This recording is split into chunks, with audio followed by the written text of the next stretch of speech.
Hey, good afternoon, everyone. Thank you for joining us. My name is Jay Ryan. I appreciate you joining our webinar series from Security Compass. Today, we're going to be talking about breaking down the 2023 National Cyber Strategy and what it means for you. Joining me today on the team, myself, U.S. Federal PM here at Security Compass. I'm joined by my esteemed colleagues, Joseph Rowe, he's our Federal Solutions Engineer, and Eric Service, our Public Sector Accounts Manager. And today, we're going to be jumping into some topics that are near and dear to our heart as we live and thrive here in the federal and DoD space here in the United States, and have been over this new cyber strategy pretty much ad nauseum for what it means for us in the AppSec community, and then also what it's going to mean from a larger impact as a whole from a cybersecurity organizational awareness and budgetary standpoint. I imagine we'll get to some of that too, guys. What do you think? Too quiet. All right, I'm going to warm them up. We're going to talk a little more. So jumping into kind of the executive overview, some of the things that struck me right now: rebalance the responsibility to defend cyberspace. Kind of overarching theme. It's recurrent between both the executive summary and in the body of the material. The responsibility to defend cyberspace right now, based upon the outlook, is with that end user in mind. Typically, everything gets shipped behind a EULA of some sort, which says, hey, as a provider, we're not responsible or liable for your misuse or insecure use of this product or said software.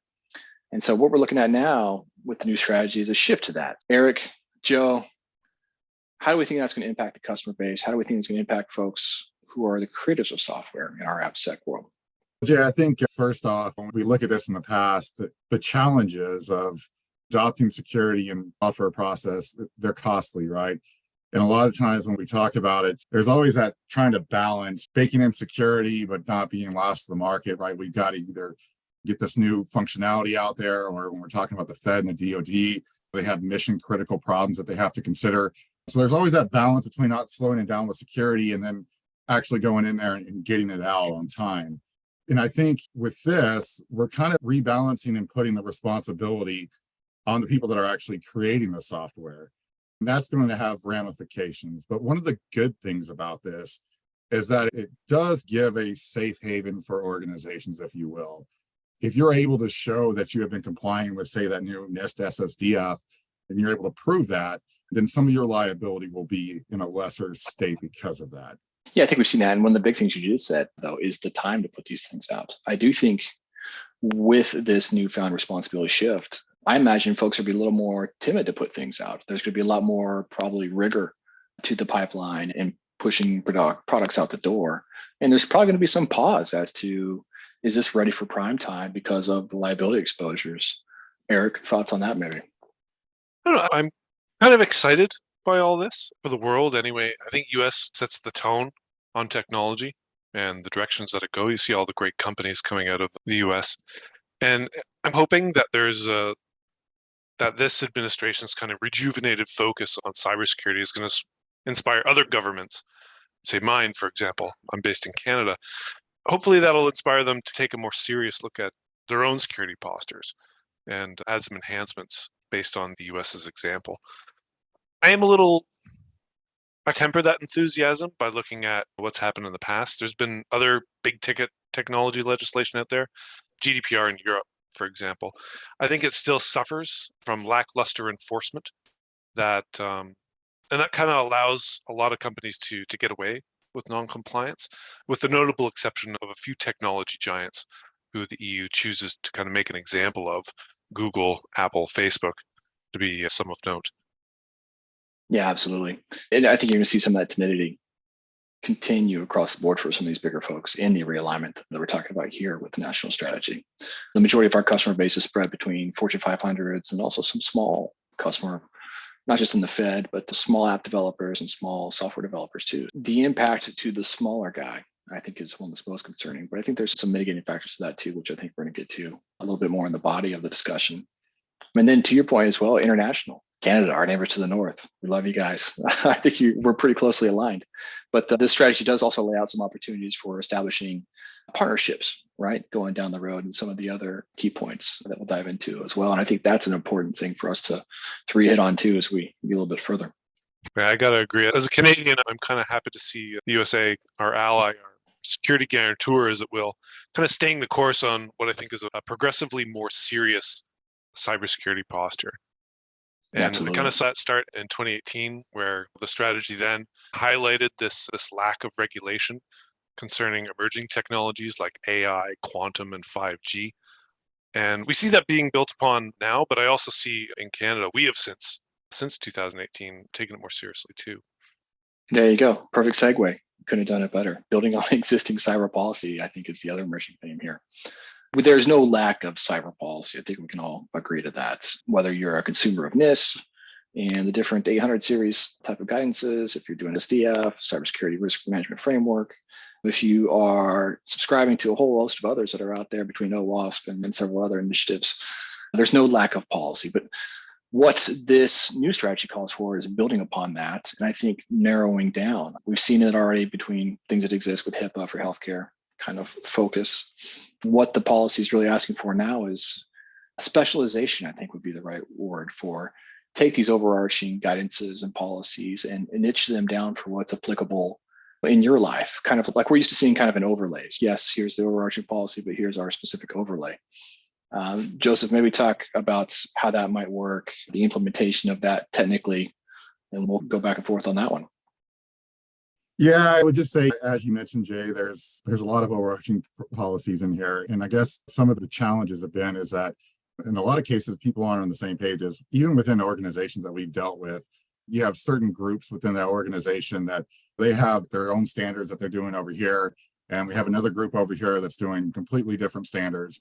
And the two sides are not talking to each other at all. And this comes in problems for several reasons, right? Number one, Group A and Group B don't know what each other's doing. They don't know the challenges that they've had. Group A may have discovered this new vulnerability and they're not talking to it. And then also outside of the vulnerabilities from just the policies that we have in place, what Group B is doing may not be fine for other clients or other customers or other organizations that they're dealing with. And so I think the challenge of putting together, and I'm really excited for this, of having a standardized policy to really fit the needs of the individual organizations and people that are dealing with the Fed government or are providers for the federal government, to really have a standard that's across the board, I think will be helpful, not only in making sure that everything is hitting the same standards as applicable, but in also being able to collaborate across the organizations and understand the challenges that they're having so that we can work those in together and we can work together on solutions and mitigations to the problems, if you will. Yeah, I think one of my favorite quotes that came out of this that aligns to that is building more modern and nimble regulatory frameworks for cyber tailored to each sector's risk profile. Pretty profound and right on the nose for all of us that are practitioners in this. That's probably going to be new for a lot of folks who don't live on the compliance side, don't live on the risk management side, but it's probably also going to be with that a challenge for people to jump in and adopt and come up to speed on the compliance piece. Eric, you are around this on a regular basis. You're dealing with customers who are coming to understand how they can affect and implement risk policies, the guidance that's given out through the NIST control processes. It's their first time, maybe they're a little shocked. What is some of the guidance maybe you give these folks for adopting this or walking them through that it's not that scary? More integration is good. And I think Strategic Objective 1.3 talks a lot about it, which is integrated federal cybersecurity centers. And I think that's a noble goal, but I think we've certainly seen how difficult this can be in practice through our clients. And I think that's largely due to the inherent nature of public sector enterprises. The integration is good in that it breaks up silos and allows you to leverage talent from across the workforce, from across the public sector workforce. So having those networks in place is definitely a great way to collaborate and learn how to deal with the challenges of the day. I'm also hoping that some of these lessons can trickle down to the state and the municipal level. They're comparably under-resourced and a little bit more vulnerable. Now, there was some mention of intragovernmental coordination and support for non-federal partners here, so I am rather hopeful. Yeah, and I think there's good reason to be. There is a definitive kind of layout in the hierarchical strategy of how they're going to manage response to cyber incidents and how to push down best practices, as you laid out specifically in that 1.3 section. Their big thing is all about enabling collaboration and speed at scale, which I think is a major piece we can all get behind, and we have strongly got behind with the DevSecOps implementations across the last couple of years and working in software factories. So I'd like to see that maybe maturate itself to higher levels, and as you just spoke to, lower levels. Yeah, and just to add on to that, I think we have seen some of that in the past few years come to fruition here, especially along the Fed and the DoD with those software factories that you mentioned, Jade, where other organizations can come in and they can get assistance on how to achieve their ATO or properly secure their applications as well. So those software factories are definitely helping in the collaboration as far as I'm concerned. Absolutely. All right, guys, I'm going to shift gears. We're going to jump into some of the meat here and hit the pillars, right? The big thing here is it expanded upon, I think, what the previous directive, which was 3, so we're at 5 now.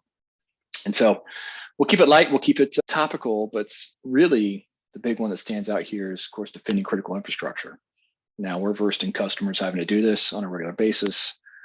Some of the things that get laid down inside of the new strategy for defending critical infrastructure really talk about how to grow that base accountability and how to grow that base capability set for these people to do, because there's just a lack of, honestly, cyber awareness and capacity at that base level for critical infrastructure. Joseph, I'll pause there. You, sir, being in Texas, have seen the impacts of critical infrastructure firsthand. So we'll start with you. We all talk, you always hear about the physical infrastructure in the country that needs work, right? Bridges, power grid, and whatnot. When we start talking about the digital infrastructure as well, and from a technical standpoint, a lot of this stuff is older. A lot of it is still code that was built a very long time ago. People are using things that have been in existence for 20, 25 years. And they're adding on functionality to it. But a lot of the underlying code, it's got some vulnerabilities in there. So I think really having a good understanding of what you're using, what your infrastructure looks like, what the threat actors that you're going to see and what the vulnerabilities are, and then having a plan in place to modernize and defend that critical infrastructure and to bring it up to I guess, code, as you would say, for a bridge or something is of the utmost importance, because the threats and the weaknesses and all of that stuff, it's a lot different landscape now than it was 20 to 25 years ago. So that stuff does need to be reviewed, and we do need to have ways and standards in order to implement controls and countermeasures and to make it overall better and more secure. Absolutely. A couple of big things that stood out from this as well, being that we're also on the verge of world conflict, and with cyber being the forefront of that, the update and creation of the integration centers for cybersecurity centers, I think, was pertinent to this, as well as the National Cyber Incident Response Plan, updating of that. And some of that's been laid out with the previous executive order is coming full circle now with the cyber strategy. So I think that's a very important piece. Number 2, go ahead, Eric. Sorry. And I was going to say it's good to focus on the tactical, but I think it's sensible for the administration here to start with legislation first, because as Joe said, like the body of laws and regulations concerning cyber are definitely due for a refresh, and we're already seeing, like from the executive order, like a lot of good outcomes already coming out. So after the executive order came some common sense guidance from CISA called the Shields Up campaign. And there's also like safe harbor legislation that's coming up too. And a lot of these have led to some quick wins we're seeing today. For example, CISA today is claiming some bragging rights, highlighting how many of the cybersecurity or some of the cyber attacks that have been observed in the EU and in Ukraine have leaned towards the more low work effort side of the spectrum. And they're making the claim that here, US infrastructure has largely avoided these sorts of attacks. Yeah, I think we've all seen that, especially a lot of the DDoS attacks that took place here over the early spring, late winter period with everything that was happening with Ukraine and other places. Some of that did bleed over to us, and we weathered that fairly well. A lot of experts' opinions as well. But that all leads into number 2, disrupt and dismantle threat actors. I think that's going to be a continual challenge, but the piece that makes this a little more of a challenge is putting this back on the network operators. And not so much the people operating the endpoints, but those folks who are providing that infrastructure, who are coding those solutions to enable communication on the infrastructure. That's going to change a bit. So maybe we kick that ball around here a few. I think it's interesting that this pillar is basically the USA saying out loud the part that was silent before. The UN had this kind of they were trying to come to an agreement which established kind of norms and mores of state activities in cyberspace. And those efforts have largely snarled at this point. The debates behind those initiatives were polarized, with USA and NATO on one side and with China and Russia on the other. And the disagreement turned on a couple of issues, which included things like data sovereignty and binding commitments, to name a few. But the result of that vacuum was like a fundamental lack of accountability, which, when combined with the tantalizing prospect of undermining a close geopolitical competitor, has led to the state of cyber conflict that we're seeing today. Now, Absolutely. I kind of find it somewhat amusing in that strategic objective 2.2 is called enhancing the public-private operational collaboration. Sounds a little bit like the mustering of a mercenary army, doesn't it? I think there's that. I think there's also data sharing is the big piece. So we have similar networks here, InfraGard with the FBI, some of that nature, to enable that public-private, that data sharing, so that when incidents do happen, it's not something that happens in a vacuum, or where those folks that it does happen to with the ransomware issues are afraid to report that or share that with the FBI for culpability reasons, or maybe they don't want to do what the government necessarily wants them to do because they have conflicting interests. So yeah, I think that's really calling for a public-private partnership in a lot of ways. But it's very easy to put the tinfoil hat on and go, what are they really asking for here? I think the USA has a long storied tradition of selling things like privateer commissions and letters of marque, and it's effective then. Why not now? It's happening in Ukraine. Yeah, go ahead, Joe. No, I was just going to say, I agree with Eric on the 2.2, and we're talking about enhancing public-private operational collaboration to disrupt adversaries. That's a big deal, right? Because if the private sector is not sharing with the public sector and vice versa, then something happens, nobody says anything about it, and all of a sudden there's 3 or 4 big events that happen that could have completely been at least mitigated upon, if not completely stopped, right? If maybe we had a way to actually collaborate without fear of repercussions in some cases, or things along those lines. So I really think there's a quote there that says, the private sector has growing visibility into adversary activity. This body of insight is often broader and more detailed than that of the federal government, right? Because we touch a lot more things. The private sector touches a lot more things. We have, just like they are, not only are we subject to various types of threat actors, and a lot of times it's nation states too, even on the private sector, right? Because they want IP insights and whatnot as well. Absolutely. And I'll just close this one out with the positive of what was in there in the small print, to reassure some of the folks who may have just listened to this and go back and forth, that the premier quote of this is, implementation of this order will make it more difficult for adversaries to abuse US-based infrastructure while safeguarding individual privacy. And that safeguarding individual privacy is the keynote to that. And I imagine a lot of regulation, these new regulations they're looking for, will trickle itself down to really be in line with that from an implementation standpoint. I don't know. I think I got to challenge you a little bit on that, Jay. And the reason is this: I don't see a lot of talk about victim notification. Objective 1.4 and 2.3, they talk a little bit about notifying enterprises, but not necessarily the private citizens who end up bearing the brunt of things like data theft and identity theft. So I fear that this strategy really doesn't go far enough. And I think that it's going to need to be followed up by strict laws that obligate these entities, these private businesses, to pass that information downstream rather than leaving the decision to the individual business's judgment. I would expect to see that as you see it in Europe as well. And you may be absolutely correct. And I think, honestly, that's what number 3 gets at, is shaping market forces to drive security resilience. I think what we're really talking about here is, honestly, penalties and taxes and the repercussions of not adopting a security by design approach to product development and then what you're putting out there operationally from a cyber standpoint, as this kind of shift of who owns the impetus for security kind of happens. I think you're going to see a response to that through government means, similar to what GDPR has done with the penalties. I think there's a push coming from the US's allies, specifically with Privacy Shield. So for our listeners, Privacy Shield was the agreement in place between the EU and the US that allowed data sharing, and that was nullified in 2020. And they've since been trying to replace it, and they've got an agreement in principle, and that's called the Transatlantic Data Privacy Framework.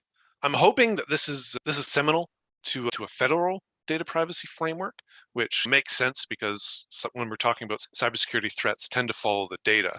And we're seeing states like California, Virginia, Utah, and others taking the lead and filling that gap in the meantime. But I imagine provisions like notifying victims of a breach and other more individual focused safeguards are a big part of this journey that the EU and the US have been taking together. Yeah, I would agree with that. So we have the shaping of those market forces to derive that outcome. And then number 4, invest in a resilient future. We just talked about the stick. What's the carrot going to be? What are we thinking there? Okay, I'll tell you what I'm thinking. I think it's going to be rewarding those folks with security-minded AppSec kind of focus. I think there will probably be incentives for, or at least by incentive, cost breaks or savings for putting in place some of the regulations and guidance that shakes out of this, some of the new norms and best practices that emerge for AppSec and software and hardware security moving forward. Thoughts on that? Yeah, and I think that's also going, if you read the report there, it talks about better training and collaboration. So I think the training and the bringing in of platforms that will help this collaboration and help organizations kind of start from the very start of baking security in. I really think that's really where it's going, is you're going to see more investment in people. You're going to see more investment in tooling that can help. And I think that the federal government's going to help facilitate some of that along the way as well.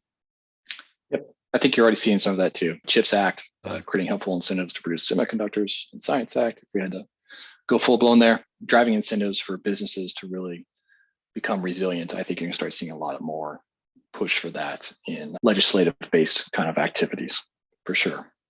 Yeah. All right. Number 5, we put a pin in this from the beginning: forge international partnerships to pursue shared goals. I think if we're all safer and communicating together, that makes the world a better place, more secure place. We clearly have our allies, go Canada, right? But I think the sharing of a lot of these bodies of knowledge that shake out of this across the board, just to use the automotive industry as an example, right? The automotive industry has already embraced some overlay type niche specific control parameters, which we see in AppSec on a regular basis.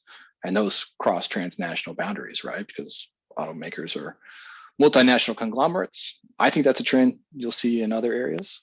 Thoughts about that, gents? Yeah, we're definitely seeing more complex cars these days. And I think it's not NAFTA anymore, is it? It's USMCA. We've got Mexico and Canada and the US partnering a lot on these, frankly, high technology products. And I think, at least for what appears to be the authors of this strategy, it would seem that the issue of supply chain kind of looms large. And we've certainly seen the impact of that at the individual level over the past 3 years.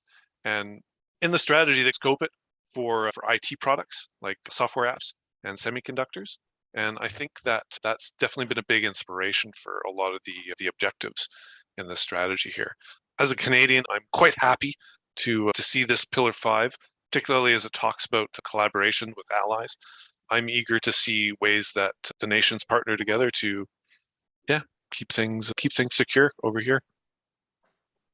For our allies out there, it's important that we're sharing, discussing, collaborating, coming up with ways to fight these sort of things. And I think the international partnerships and the pursuit shared goals and just having goals and objectives is important from us from that perspective. It's hard to protect against anything if your one ally doesn't know what the other ally is doing or understand the problems that the other ally has had.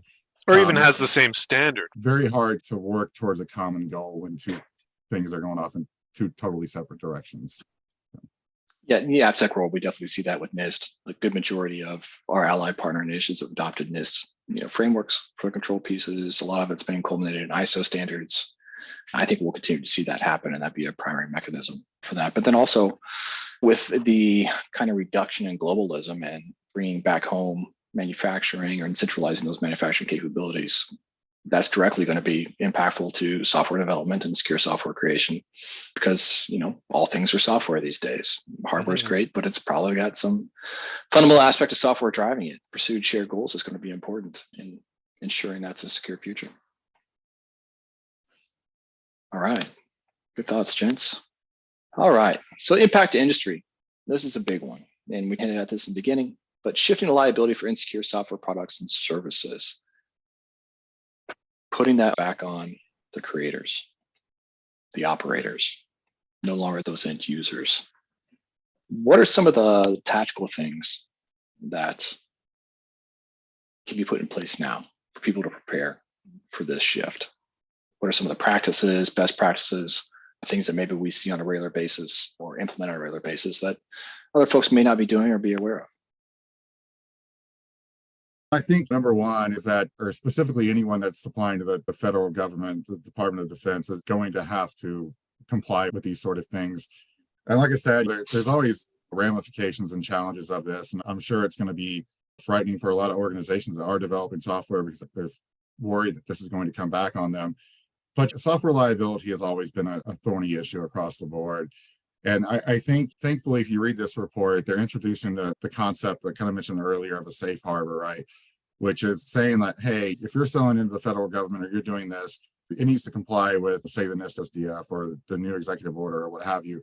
And the thing is, as long as you can prove that you've complied with those to the best of your ability and you have your audit paperwork there to show that fact, I think that your liability will be reduced, right? So at that point, the shift here comes in is that organizations are going to need to show, or they're going to need to make sure that they're actually complying with the standards as see fit.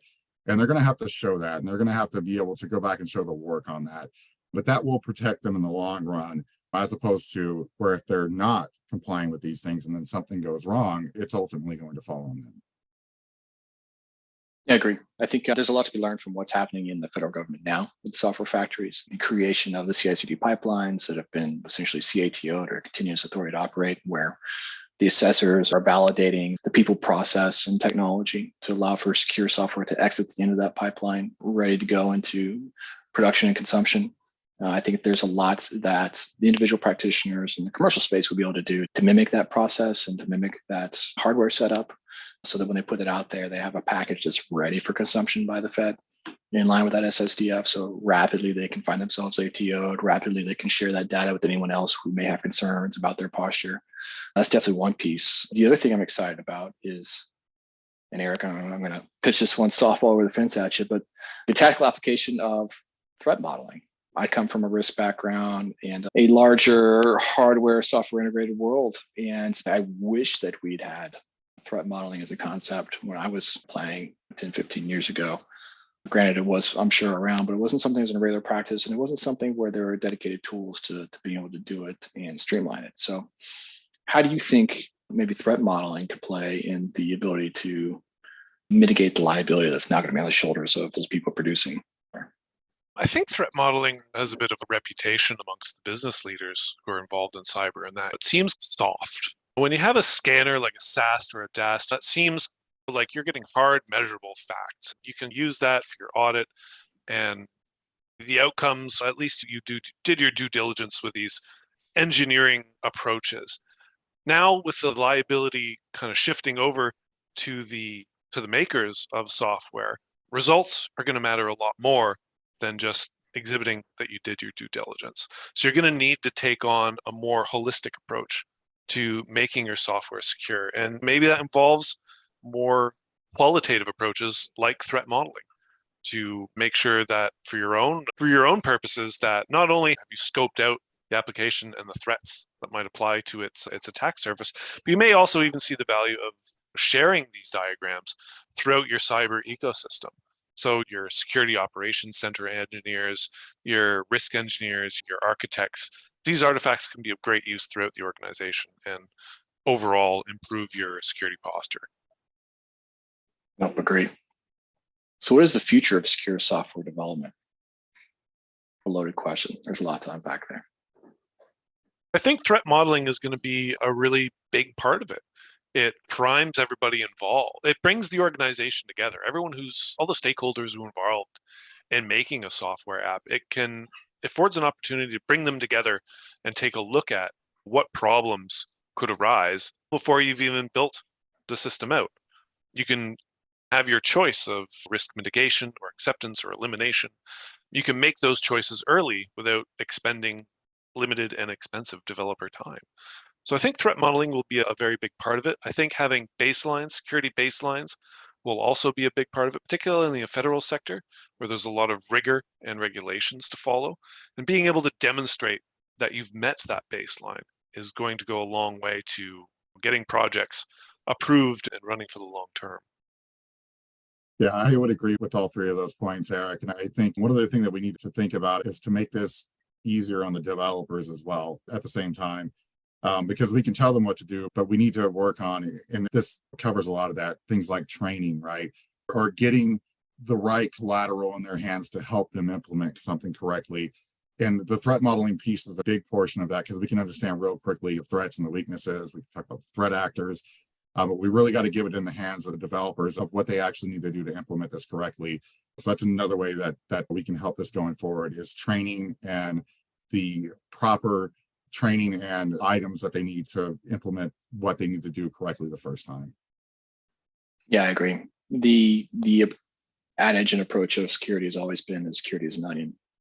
I think the executive order gave us the outline for what that onion should look like from a secure software development standpoint, especially with SSDF, with Zero Trust, with SBOM, and those initiatives that were set forward with that guidance. So the future is the implementation of that in the near term.